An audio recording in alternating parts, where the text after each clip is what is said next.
So good morning to everybody. Very happy to be here at the Business Forum of the Ministerial in Argentina, in Buenos Aires, and very happy to moderate this excellent, fantastic panel that we have to talk about a very important topic that we have already been discussing this morning with the opening remarks and also with the conversation with Jack Ma on the importance of SMEs for the global trade.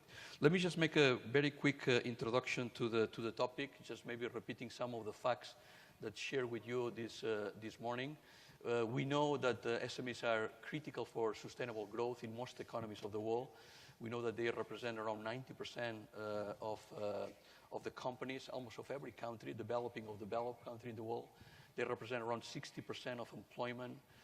They represent, in many cases, 50% of the GDP of the economy. And in the case of Latin America, only 10 to 15% of them actually export. So there's really, really a big gap in terms of what they represent in their economies and the importance for global trade.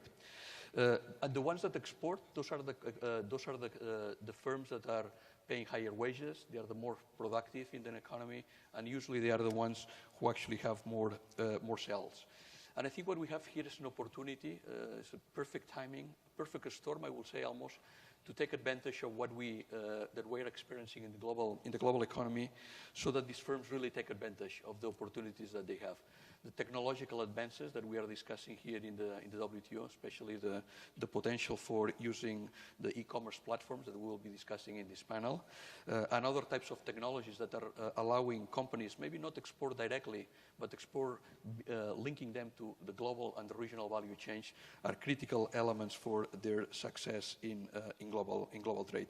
At the bank, the Inter-American Development Bank, we take this as a high priority. We actually launched a platform to support SMEs in Latin America, but really becoming a global platform. We call it Connect Americas, and we are very happy that we have actually 3 partners of this initiative here, DHL, MasterCard, and Facebook. We also have Google, Alibaba, and Sealand as other partners for this platform.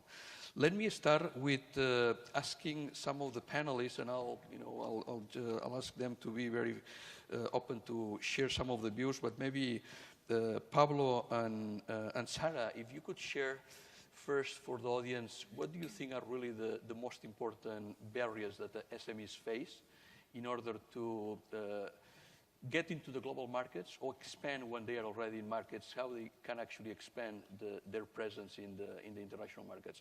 And maybe also Secretary Guajardo, you can also share initially, but feel free to comment on other people's visions. So maybe Sarah and Pablo, if you could share some of your views. Sure. So I just want to say thank you for having us here. I'm really excited, and I think this is a great forum for private sector and public sector to come together. So we've done a lot of research for small businesses, especially in Latin America. And through our research, we see that about 67% of SMEs contribute to employment. And they conduct about $154 billion worth of trade. But only, as Antonio said, only 10% really export. So there's a huge opportunity here. But we see the barriers in 4 areas. One being lack of access to credit and finance as a huge barrier. Number 2 is access to knowledge and information, market information. And number 3, complex logistics systems, custom systems, not ability to do trade cross-border. And finally, where our 21st century technology is not up to date with our outdated regulations. So those are the kind of the barriers that we see. And I'm happy to contribute later about how we're addressing those solutions. Thank you, of course, for the opportunity to be here as well. The most significant growth opportunity that SMEs have to grow and export is through e-commerce. Of course, there is no doubt that SMEs today have the opportunity to present their products to the world through a website much easier than what it was in the past. And when they try to do so, they face, in many cases, complicated and costly clearance processes in the countries where they're exporting. And that is because in the majority of the trade agreements and in the majority of the main trading blocks, e-commerce has not been completely thought from the very beginning in terms of efficient processes to expedite the exports, to make it easier for the SMEs, who usually also do not have the resources to facilitate that type of transactions. Of course, many large companies have the opportunity to have resources that could, of course, block some of those or unlock some of those barriers.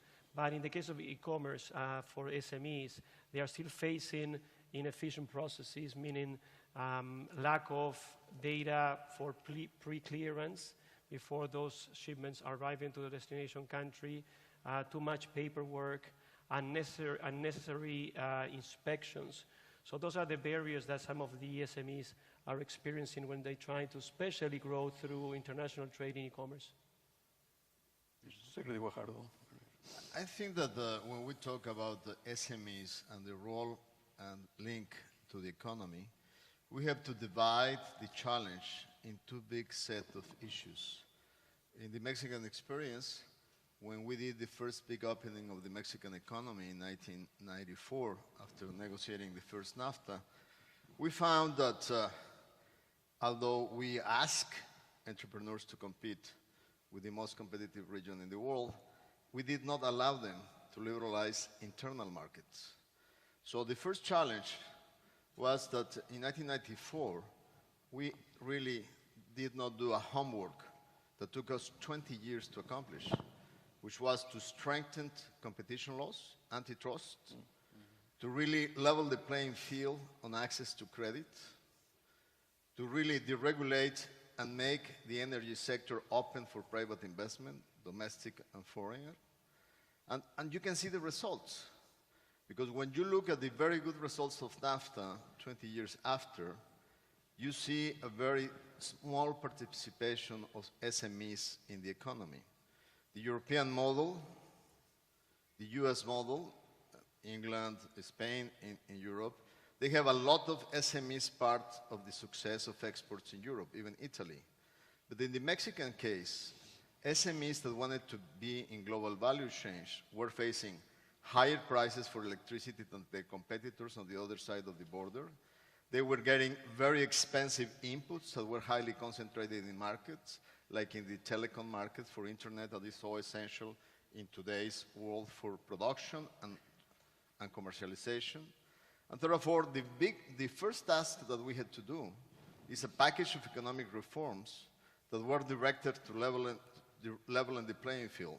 So small and medium-sized enterprises could get really in with a high productivity and an ability to compete.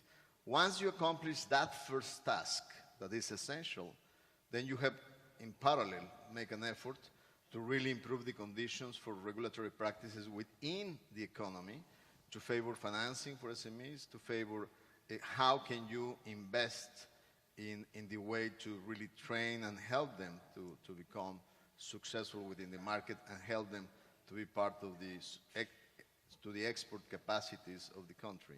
But I really think that you have to do the first step in really helping with economic reform level the conditions for SMEs in a country. Thank you. Maybe, I'm not sure if Sylvie or Patrick, from a different perspective, or your own business, eBay or Facebook, do you share the views about those barriers that the SMEs face? You want maybe to add something additional to?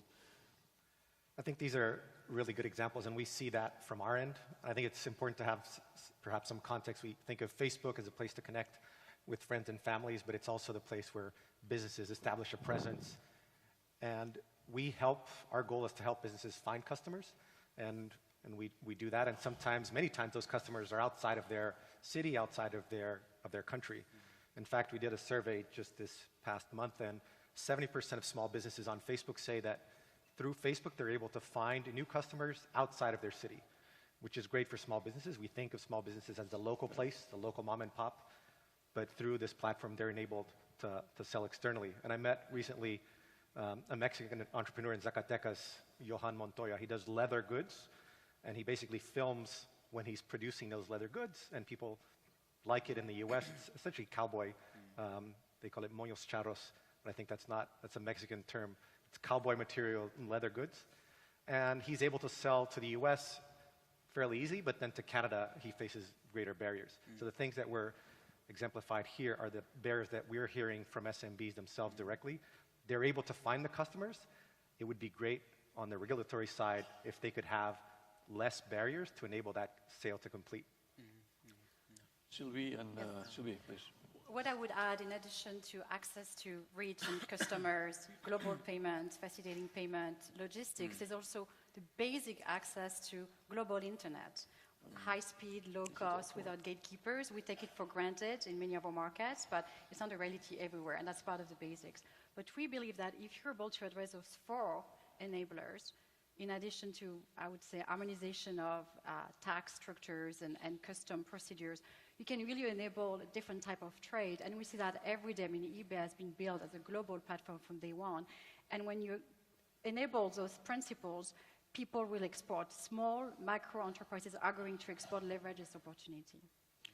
Minister, the Mexican Secretary mentioned the case of Mexico. I'd like maybe to share what's the European experience, and also in particular what, in your case, Europe is doing in terms of trade policy to actually help SMEs in this context. And well, first of all, I would like to also mention that once you were talking about the problem that trading through internet some goods to US might be easier than to Canada or vice versa, but actually it's not a coincidence that most of the born global small companies are in e-services sector, because there you actually don't face different customs duties and you don't so much face different requirements.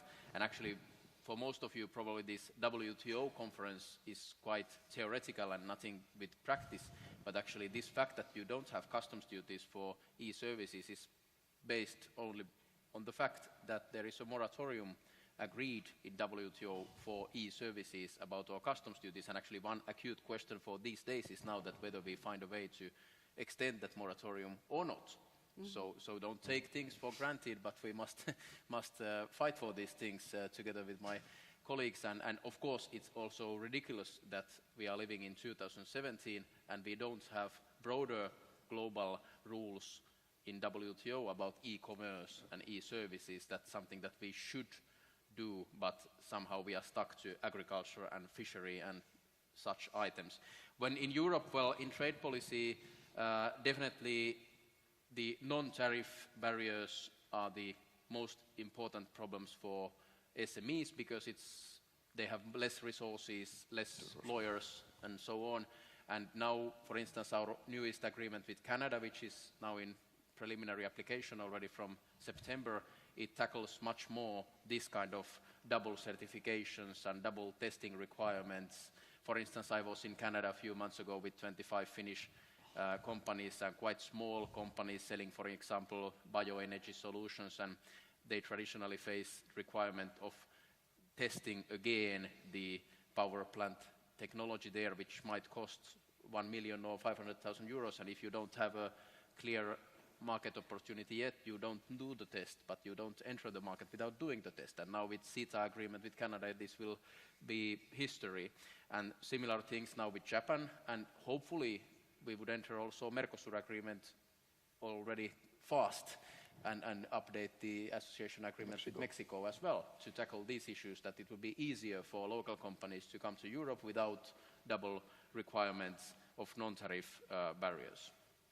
Secretary Guajardo, you mentioned the experience in NAFTA. Maybe you want to share a little bit more on the trade policy side of what the government of Mexico is doing. But also I'm interested in learning what type of collaboration, what type of partnership you enter into with the private sector as a government to help SMEs to become more international. Well, first of all, I think that one of the things that we have learned is that trade agreements by themselves are good tools to improve growth. But they are never sufficient to really create development.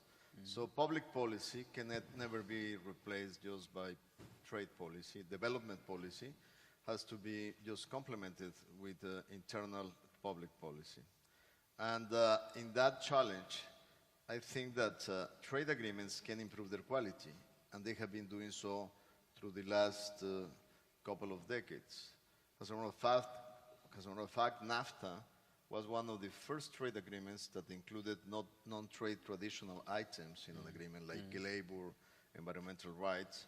And the SMEs area of agreements had been a 21st century addition to trade agreements. Now, in the agreements that we are negotiating today within Alianza Pacifico, now that we are opening up Alianza Pacifico for New Zealand, Australia, Singapore, and Canada, with the modernization of the European Agreement, we're introducing specific areas to really encourage, support, and promote SMEs trade within the international context. Now, on the top of that, internally and domestically, what we have been trying to accomplish is first recognizing that the public sector is just one element within the whole task force in a society that can encourage the development of SMEs.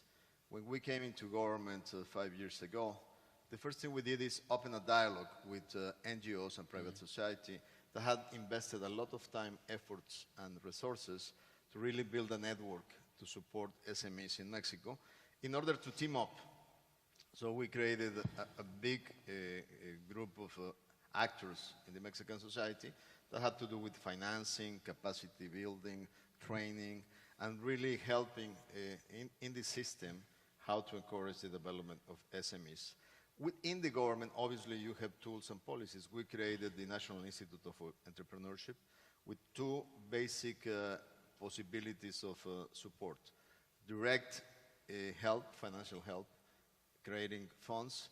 In the Latin American spectrum, our tax regulations are extremely bad to create high-risk funds for venture capital, because our tax system are not very well designed in order to compensate the tremendous wins that you can have with the project and the tremendous losses you can face. So that's why many of the Latin American projects sometimes are financed in Silicon Valley rather than financed in Latin America. So we have to change public policy. We have to really change the set of regulations at the same time that you get some fiscal resources involved in the encouragement of development of venture capital and private funds. With that, you have to change the full regulation to help SMEs to really play more freely within the economy. And that is one of the elements that we are still missing. When you talk about the cost of opening a business in any of these countries, for a big, large corporation, that is diluted in their size. But for a small corporation, it's a very high share of what the starting cost is. So you really have to define new public policy for SMEs. Thank you very much. Let me just, after listening to some of the views from Secretary Guajardo and Minister Mikanen from Link Finland, let me go back to the private sector. And what do you think about what the governments are doing? Do you think that they are doing the right things? They should be doing more things? Or the things that they are doing, they are working or they are not working? Can you share a little bit your views about the policy and some of the things that are being done in developing countries, in developed economies, to help SMEs to internationalize? Maybe let's start with Sarah again and just move.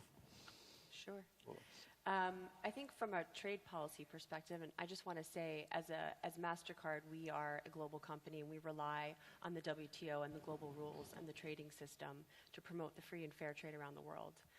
So I think having something at the WTO, hopefully after this ministerial, will give sort of the initiative to take things further. But I think from a trade policy perspective, SME development is inextricably linked to trade policy. And what I mean by that is I feel like if there's some way to link the SDGs, which cover a lot of issues for SMEs, into trade policy, that is a good starting point, and I think it addresses a lot of developing countries' needs.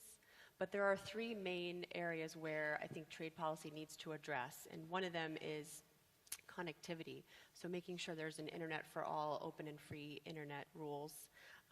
And then trade facilitation, talking about logistics and electronic payments. And then third, digital rules. We need strong digital rules on free flow of data, open internet, but while also respecting privacy and consumer protection. And I have to say I think there's a lot of good work being done in NAFTA to really create a high standard on digital trade rules and e-commerce rules. Pablo, Yeah. and then Patrick and Sylvie. Yeah, I think that there has been tremendous progress. Many of these topics were not in the agenda of many of these forums in the past, and today I think that we are here talking about it openly, which is a very good, of course, sign that it is something important for the business and for the government. The challenge is that progress has been inconsistent, and in some areas we have been progressing really fast, in some others not as fast as we should. 90% of what SMEs export are low-value shipments and low-value commodities, especially in developing countries where you have artisans, fashion producers, all the type of products that the developing countries are more competitive at. Those are low value, and these agreements that are being negotiated or renegotiated, naming the Alianza del Pacífico or NAFTA or any of those type of agreements, even of course the Mercosur EU negotiations, they need to include meaningful guidelines and policies to facilitate e-commerce in the spirit of making trade inclusive. Because as we were saying before, SMEs run at a disadvantage whenever they face these roadblocks, because sometimes they don't have the time, the resources, the expertise.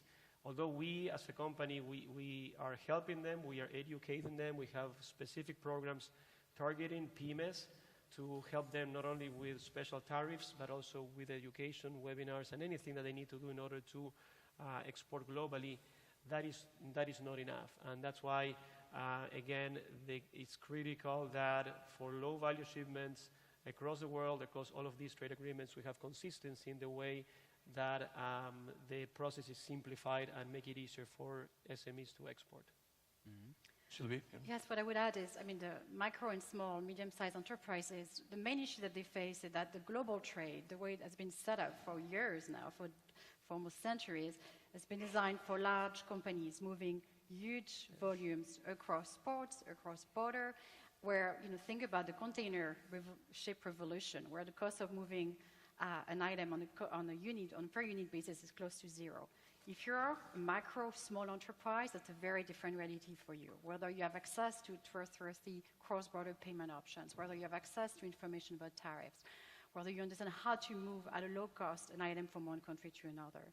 So we think that education is important, but beyond that, I totally agree. It needs to be some defined policy agenda around those elements we've talked about, those enablers, again, access to internet, access to global payment, shipping. And then when you do all of that, coupled with those global marketplaces or online commerce platform that we advocate for, you can have actually a recipe for growing those businesses.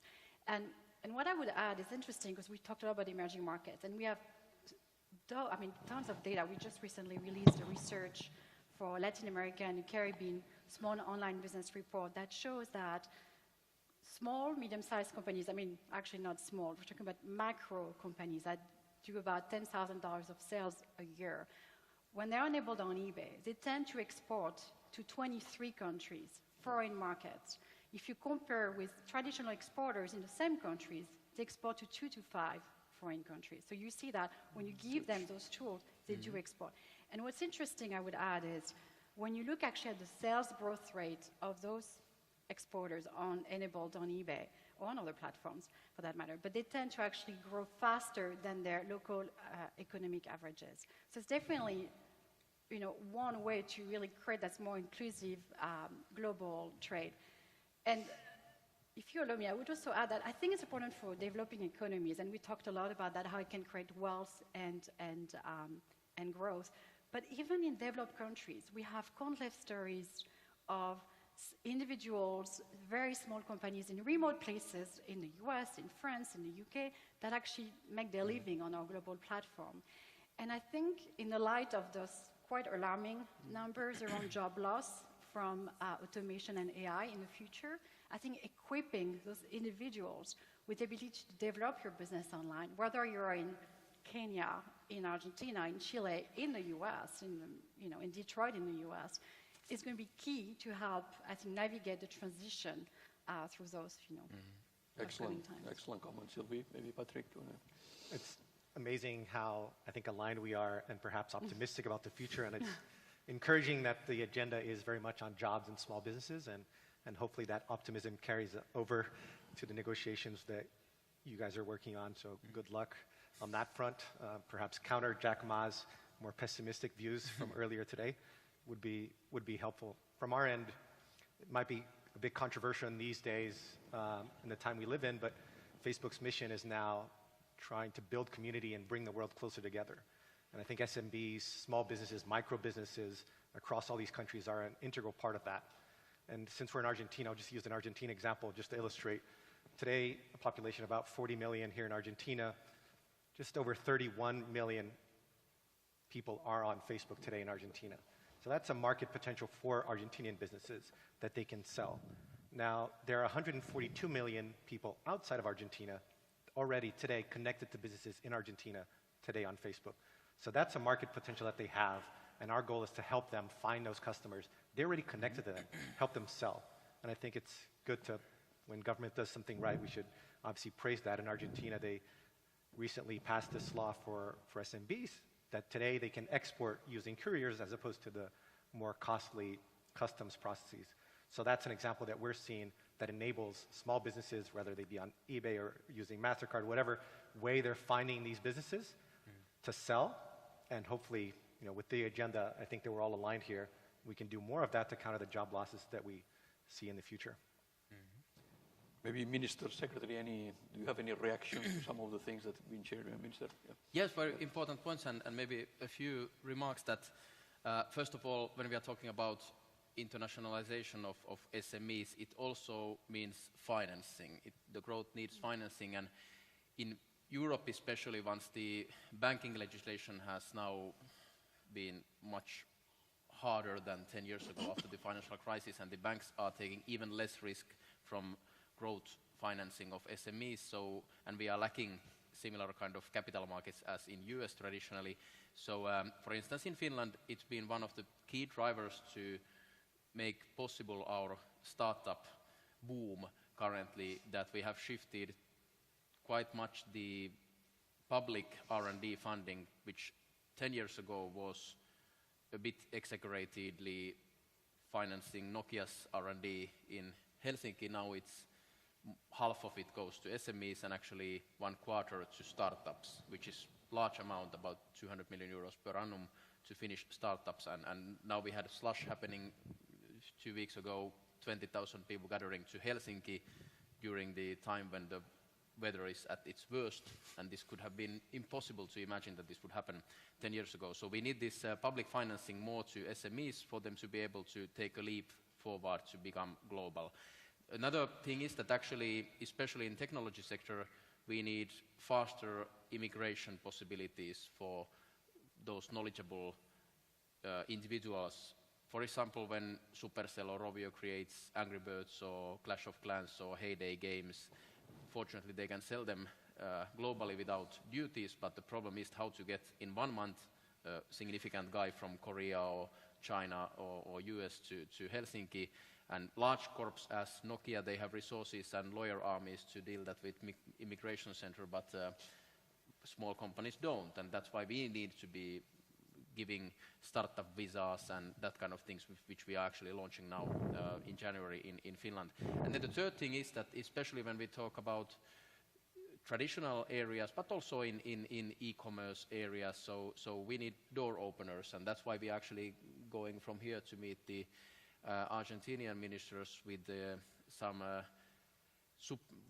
startup sector ideas of forming so-called Tango Alliance between Argentina and Finland and establishing a startup hub here in Buenos Aires with Finnish origin. And that's also something where to get access you need then even ministers sometimes to discuss about these things, even if they are business-to-business relations. But especially when it comes to SMEs, trade promotion is also important, and how to help to find the opportunities. And that's why, for example, we have created a business opportunities or market opportunities.fi portal, where there is all our governmental agencies, for example, embassy here gathers new opportunities, leads that they find and puts there, and then any SME can find them there and then ask our ambassador that what we could do together. what I would like to just underline is the fact that most of the initiatives that are being really advancing in terms of electronic trade and SMEs and financing and support are happening within the context of bilateral trade agreements, trilateral, plurilateral. But the real problem is that at the multilateral level, it has been very difficult to really get these topics moving. Because unfortunately, we are stuck with the commitments of the Doha round. And there is a big part of the membership in WTO that basically is saying we will not jump into the new areas of discussion until you deliver in the commitments were at Doha many years ago. And right there, we had a very interesting discussion yesterday called by Susana Marcorra in a very open and fresh dialogue among ministers, where what we are saying is the world is changing in such a velocity that you cannot be stuck with discussions that may be irrelevant in some cases today, because the economy has been moving at tremendous pace. So if we do not allow ourselves to be modernizing the agenda of debate in WTO, to be on the top of the frontier of new developments, the ones that are going to be harmed are exactly entrepreneurs, the youth, that is part of every type of country, LDCs, emerging economies, developed economies, because at the end of the day, in this era, if there is one advantage of technological development on the 21st century, it's that the catch-up between less developed and developed is really reduced relative to the Industrial Revolution when electricity was invented or the steam machine, because today countries can have very important segments of society, even in LDCs, that really can enjoy the benefits of technology. So it will be harming the possibilities of most of these segments of population if we do not improve and modernize the agenda in WTO. Thanks very much for sharing, both of you, the very specific examples and also the view of what's coming into the future agenda. Let me just now put a little bit on the spot to our private sector participants here, the same way I did with the public officials. What you're actually doing in your companies, very specifically, in terms of things that can help to promote the SME to become a global company. Can you share some specific practices, and maybe also to not only specific things in your companies, but maybe things that you do to help to shape policy? What you are doing here, being in Buenos Aires, to be part of this type of forums. Maybe I'll start again with the same round with Sarah, and if you could share some of the some of the specifics. Well, so MasterCard, as one of our global missions, is financial inclusion, and we look at ourselves as an enabler of financial inclusion, and within that, not only connecting individuals to financial access, but small businesses. And we've made a commitment that by 2020, we want to have 500 million new consumers, but also 40 million new micro and small businesses. And we're well on our way to reach that goal. Because we believe that you can't have the Internet of everything without the inclusion of everyone. And I'll give you two examples of how we're really helping SMEs. One is actually with the IDB and Connect Americas, where we're flowing into their platform with business knowledge, payments, access to credit, and entrepreneurship training. And we've been partners since 2014, and we're looking to kind of expand that and grow it, because we think Connect Americas is an excellent platform, not only within Latin America, but connecting abroad into the global economy. Another program that we've started actually at MasterCard, it's a global program, it's called Start Path, where we have invited entrepreneurs from around the world, and they can come and elevator pitch us their idea, and they become finalists, and we give them financing money and then sort of access to our business network, meaning the banks and the commercial companies that we work with. Great. Pablo? We have been growing for 20 consecutive quarters, the last 20 quarters. This year will be our biggest year ever from an international express perspective. All that is fueled by SMEs. 95% of our customers are SMEs. And all that is a consequence of working very closely with SMEs through our customized programs. We have a program called PYME Exporta, or SME Exports, which is a 360 program dedicated to supporting SMEs from education, helping them connect with the key components of the ecosystem that they need, from payment platforms, or even helping them connect with local vendors to develop their own websites. So we are putting not only, of course, special tariffs and anything that we can do to train the SMEs to understand how to export. And your point is very valid, because we are seeing that the traditional businesses are exporting to 1 or 2 countries. SMEs instead are opening up to the world. It's fantastic to see. I visit hundreds of SMEs per year, and it's encouraging to see from Nicaragua to Colombia to Vietnam to any country where you have all these entrepreneurs, very small companies, micro companies, 2 or 3 or 4 employees, who are growing, doubling their revenue year after year, because now their market is the world. So it is a joint effort, of course, together with the public sector. We are working actively with governments to shape the guidelines and the regulations. A good example is Exporta Simple in Argentina. We work very closely with the Argentinian government. It's a fantastic way to simplify and promote the export of PYMEs. So, of course, it's a joint effort between public and private sector. Fantastic. Sylvie? Yeah, so what we do, I would articulate this in 2 elements. First, what we do with our own platform. We actually have this global platform that serves over 170 million active buyers. So those SMEs, micro and small enterprises, have access to those consumers across the world. And our mission is very much about enabling that platform, improving it, providing very concrete things such as language translation through machine translation, better shipping options. We've developed this global shipping program that helps sellers export. We're also working on improving our search experience so that whether you're in Italy, Russia, or Mexico, you can actually access the goods that you're looking for. So we're working on our platform to create this vibrant marketplace. And it's interesting about cross-border is a fun fact about eBay. In 1995, when Pierre Omidyar started the company, he had an amazing vision, by the way, about global commerce, and fascinating. But the first thing he listed, if you know that, it was a broken laser pointer, broken. And the first buyer, the buyer, was actually a Canadian buyer. So our first transaction on our platform was a cross-border transaction. And that's really what we offer today. Now, in addition to improving our platform, and really what we do is reducing the cost of doing commerce over distance, we're also partnering with various organizations, government-funded organization, ProMexico in Mexico to promote exports. We have a partnership with the ITC to promote the She Trades campaign in Africa, where we help entrepreneur women to trade on our platform and other platforms. We're also partnering with other private companies. An example is Mall for Africa. They help develop exports out of Africa into the US and other markets. So I do believe that, obviously, as eBay, we do a lot of things to promote cross-border. I mean, that's the success of our sellers is actually the success of our company. So we live and die with the success of our small businesses. But beyond that, we believe that partnering with government agencies and other private companies really help.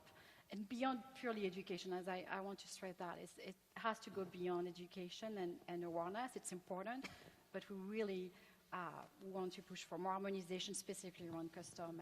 And I want to stress again the importance of harmonization and de minimis, which is the maximum value of an import that's exempt from, as you know really well, from custom tax, custom duties. It's still too low right now, so we really want this to be raised across countries. I was waiting for someone to mention that word. I was scared of mentioning it. But Please it is on the me. table now. Please support me on this one.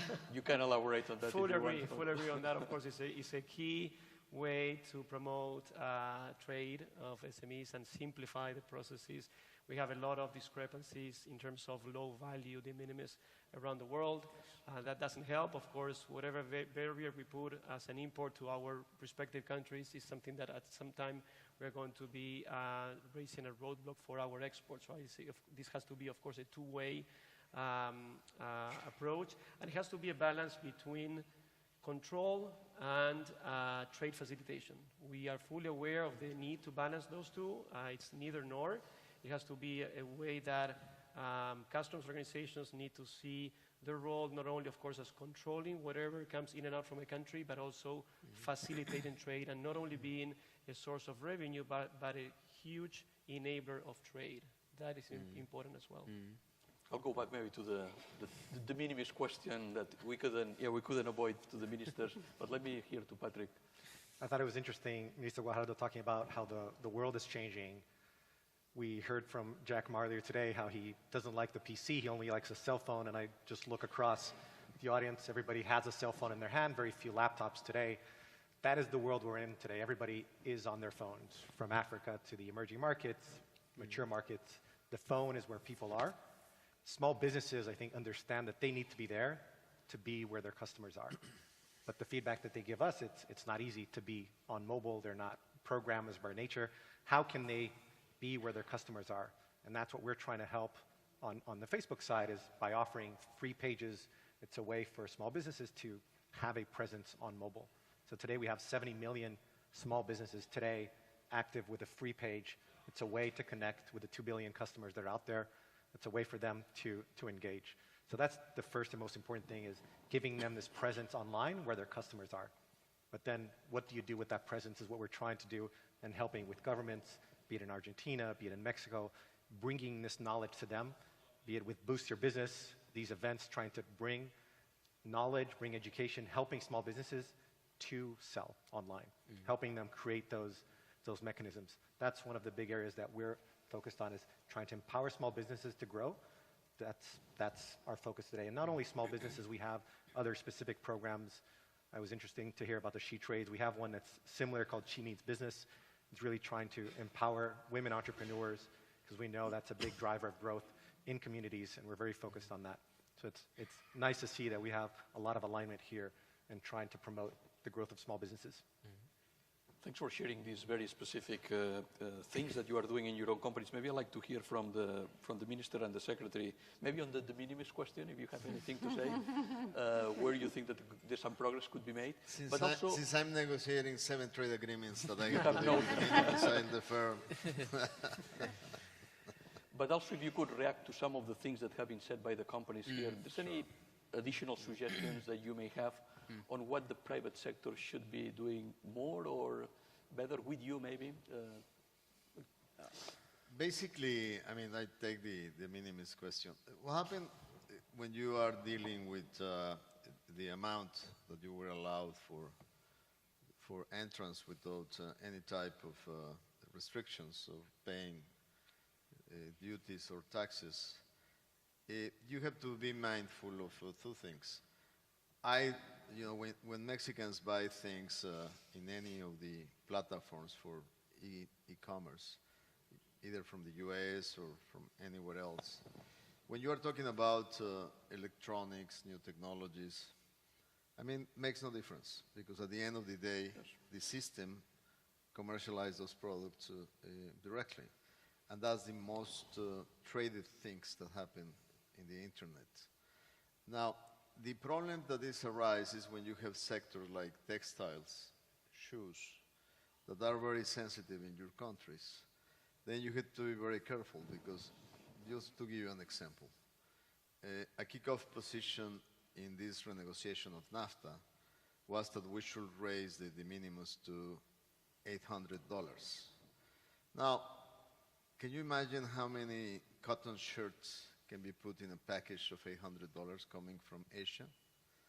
I mean, if I tell one of my shirt makers in Mexico that they are going to be in one single package about 20 to 30 shirts paying no taxes at all in the textile sector, the political support internally for free trade agreements is not extremely strong. So there are some areas that are very complex. Now, we are going to find a way to solve that and to really get a standard. I think today the minimis in Canada is what, $20? Yes. 25. In Mexico is 50. Now, but most Mexicans go shopping to Texas to New York and so at the end of the day, really trade moves without taxes in many different ways.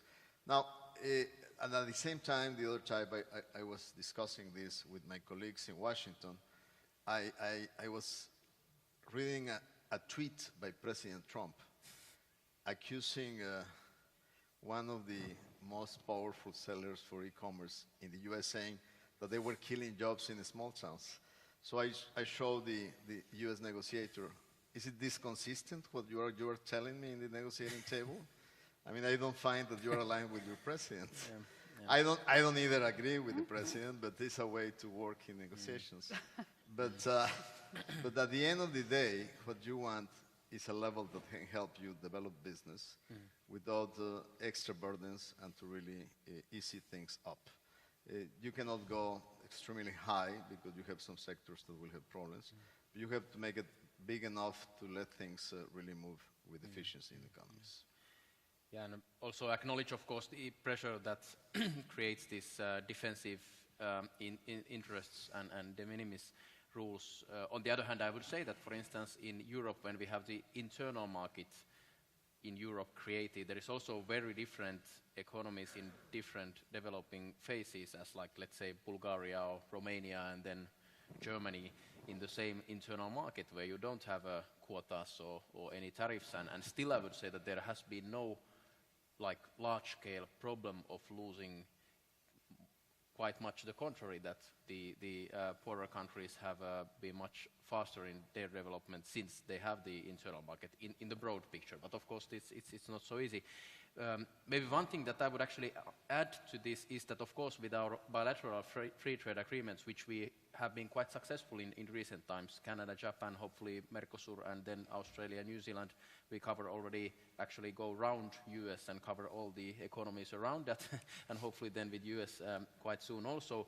But one challenge is that there was actually a recent Swedish study which stated that about 40%, only 40% of Swedish SMEs even knew about the benefits of the free trade agreements, and about 15% had been using them, because usually you have to, when you are talking about goods, you have to provide country of origin and certificates to make sure that the certain amount of components are from Finland and not from Russia, for example, when we sell to Canada and so forth. And this red tape is, of course, a burden for, especially for SMEs once again. And we've been now trying to tackle this issue by more active information, giving a handbook about Canada agreement, we have held webinars for SMEs, and the country of origin declarations has been also discussed in the European Ministers' Council of Trade Ministers, but the end solution should mean, and maybe you would have innovations how to do it, that when we have a component which comes outside from Europe and then is used in Finland in a product which is something more and more higher value added, and then export it to Canada, let's say, that when you import the component in the first place, then the information of that component would directly go to the end good without the SME having to fill declarations in between and so forth. Well, the customs people say that it's impossible because they don't track the components once they are in internal market, but maybe in 10 years we would find a solution how to do it, so that, because information networks do even harder things nowadays. So this would probably mean that we would get much more SMEs involved, because, for instance, the South Korea free trade agreement, which has been helping to actually double European exports to South Korea, also showing that if you do an agreement with such a country as South Korea, you don't lose as old developed area as Europe, but we've been actually gaining also in our trade balance. But nevertheless, quite small amount of Finnish machinery companies have been actually using those benefits because of this red tape, and that's definitely an important issue as well, especially in Europe, when we now have many very progressive bilateral free trade agreements. We should definitely make it easy to use for SMEs. Excellent. Maybe just we are almost about to finish. As we have a very few minutes, maybe just one quick thought from each of you about what you should expect from this ministerial. What will be your wish that, from of course different perspectives, some of you are in the rooms that are negotiating. We know that there are these coalitions around SMEs, the Friends of SMEs, the coalitions about e-commerce, the Friends of e-commerce. So if you should have a wish about what's happening here in Buenos Aires, what would be? Maybe just with Sylvie and go around. Yes, so as I said earlier, we truly believe in this new model of trade, that's commerce-enabled e-commerce platform model of trade. And it's hoping for this week, but beyond this week, is to have really progress in those enablers we've all talked about, and alignment on concrete actions that can actually help develop those trade. And again, all of the data we have shows when you do make it happen, when you do enable those elements, you do have small businesses exporting and creating value and health and wealth in their community. We really expect that as a consequence of this type of event, that the e-commerce, cross-border e-commerce facilitation is put on the agenda to proactively come up with meaningful regulation that will facilitate e-commerce, especially for low value and SMEs. I think, the private sector is always way ahead of the public sector, so we're all sort of probably like, why hasn't this happened already? But I'm very optimistic that I feel like this ministerial is hopefully a turning point now where we're going to see some more action on digital trade and e-commerce because we are ahead, and I feel like there needs to be some kind of convergence to catch up.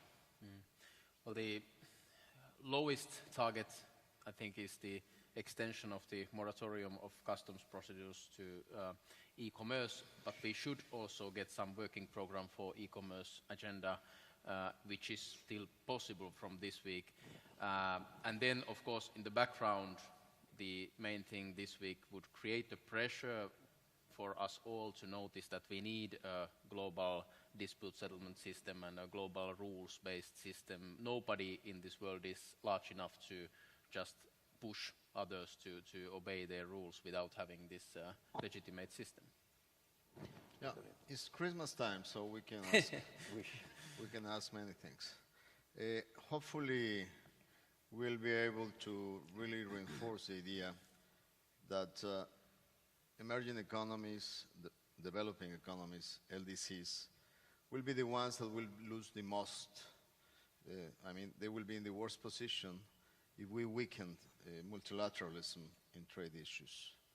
I think that today, where we are seeing a change in direction in the superpowers in terms of their commitment to multilateralism, we have to make sure that we support and defend the system. Mm-hmm. There is a lot to lose among most of the world economies if we allow them to weaken our multilateralism.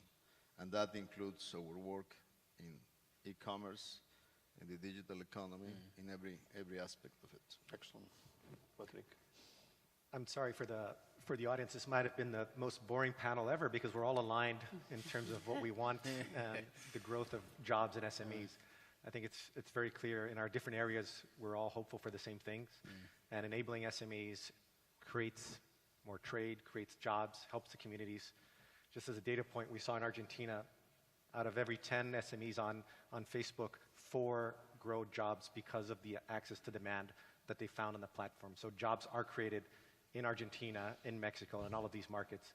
We know that with better, fewer perhaps regulations, more of that can happen, and we're definitely optimistic and hopeful that that can be achieved. So thank you very much. Let me go back to the point that I think the word that Sarah was using to describe where we are in. I mentioned this as a perfect storm. She said this is an inflection point. I really believe that we are in an inflection point in the way we treat the SMEs in general. Independent of what happened here in Buenos Aires, I think will be before and after Buenos Aires in terms of talking about this issue and incorporating these issues in our trade agreements, in our trade policy, in our business practices, and especially, I think this has been a very good panel for that, the collaboration, the dialogue between the private and public sector. So with this, let me just ask you to join me in thanking a dream panel I think we had, and thank you very much for being here.